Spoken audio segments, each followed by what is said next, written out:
Lagyan natin ng olive oil.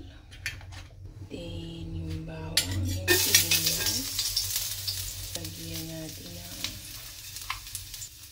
lagay natin yung butter. And then, yung all-purpose flour, 2 cups, 2 tablespoons. And then, yung ating Knorr chicken.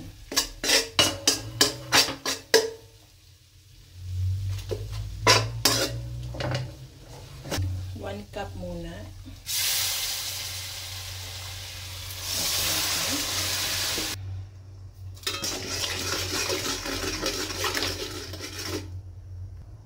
Then, add natin yung ating mushroom and ham para maluto siya. Yeah.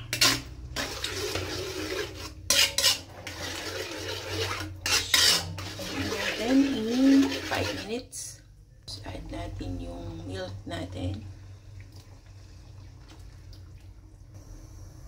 And after 5 minutes, add natin tong ating all-purpose cream. O kahit ano namang all-purpose cream, okay lang. Nasa inyo yun. Kahit anong gatas, okay lang din.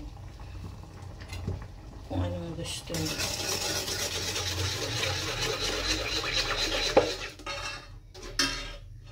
So, pampaka-creamy kasi ito.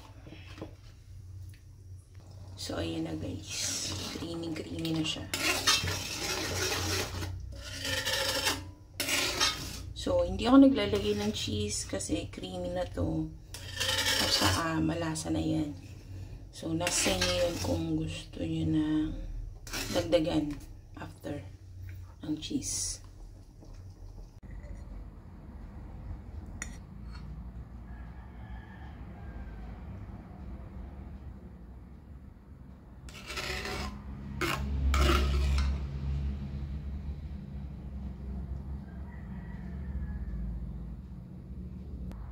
Lagyan natin ng Parmesan cheese.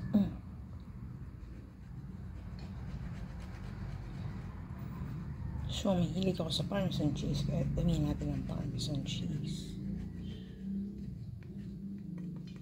And, kung gusto nyo pa, lagyan nyo ng hidden cheese. O kahit ano pang cheese ang gusto nyo ilagay. Yeah. So, yan na. Enjoy!